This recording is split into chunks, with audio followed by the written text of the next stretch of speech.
Welcome to Coin Study. Today we are going to take a deep and detailed look at one of the most talked about coins from the late 19th century, the 1876 one dime from the United States of America. If you are a coin collector, an investor, or simply someone who found this coin in an old box, then this video is going to give you everything you need to know: its history, its metal content, its mint marks, how to identify it, how to grade it, and most importantly, what it is worth in the current auction market, especially in circulated fine condition. The year 1876 holds a very important place in American history.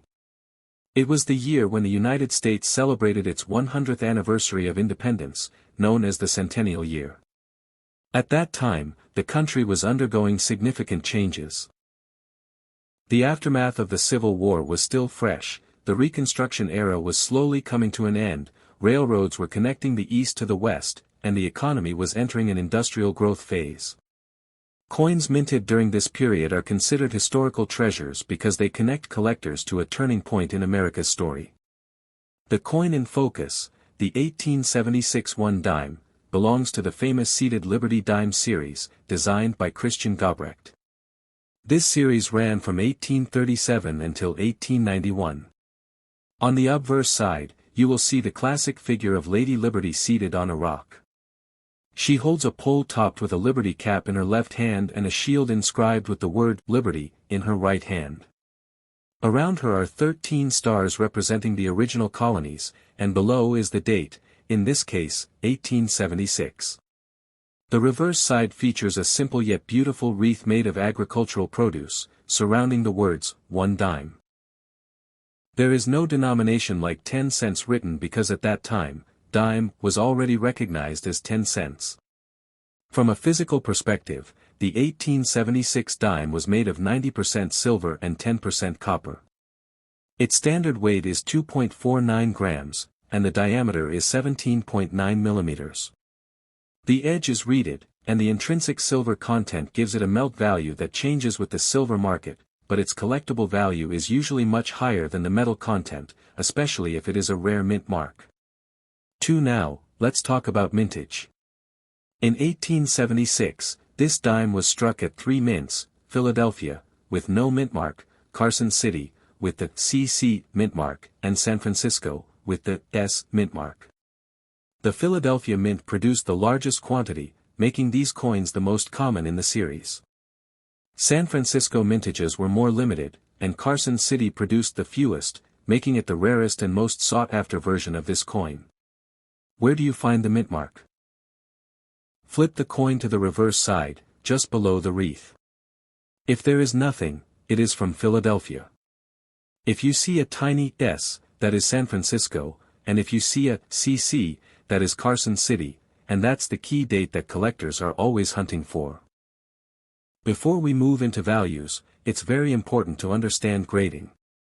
Coin grading is the process of determining the condition of a coin, which directly impacts its market value. For the purpose of this video, we are focusing on circulated fine condition, which means the coin shows moderate wear. In fine grade, most of the major details like Liberty's outline, shield lines, and wreath leaves are visible, but the high points are worn and some finer details are flattened. It is above good and very good but below very fine, extra fine, and mint state. Now, what is the current value of an 1876 one dime in circulated fine condition? Based on 2025 auction results and recent sales, here are the ranges. A Philadelphia issue usually sells between $15 and $25. A San Francisco issue is a little scarcer, often fetching between $25 and $40. The real standout is the Carson City issue. Even in fine condition, a Carson City 1876 dime can sell for anywhere between $100 and $250, with some exceptional examples going for even higher amounts at major auctions such as Heritage Auctions or Stack's Bowers. Why is there such a big difference? Because the Carson City Mint had a much lower production and coins from that mint are tied to the history of the Old West, making them highly collectible. Collectors will pay a premium for anything with the CC mint mark from that era, whether it's a dime, a quarter, or a silver dollar. Another factor that affects value is originality. Coins that have been harshly cleaned, polished, or damaged lose a significant portion of their collectible value.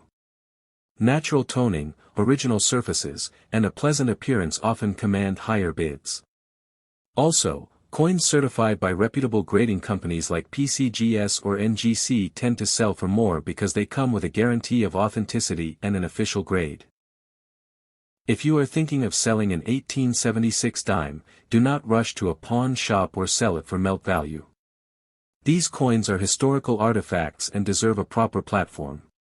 Consider listing it with an established auction house or on reliable platforms where coin collectors actively bid. If you are a collector wanting to buy one, always do your research, look for reputable sellers, and avoid cleaned or altered coins. Beyond its monetary value, this coin carries a piece of history. Imagine all the hands it passed through in the 1870s and 1880s, from merchants to farmers, from the industrial cities of the East to the expanding towns of the West. Each coin has its own untold story. Owning one is like holding a piece of America's centennial celebration in your hand. So, to sum up, the 1876 one dime in fine circulated condition can range from $15 to $250, depending on the mint mark and its eye appeal.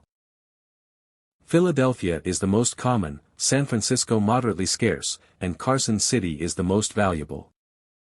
Whether you are keeping it in your collection, passing it to your next generation, or selling it in today's market, it remains a significant coin with both silver and historical value. Thank you for joining us on Coin Study. If you enjoyed this detailed information, make sure you subscribe to our channel, like this video, and share it with your fellow coin enthusiasts. Comment below if you own an 1876 dime and which mint mark you have, Philadelphia, San Francisco, or the rare Carson City. We read every comment and love to hear from you.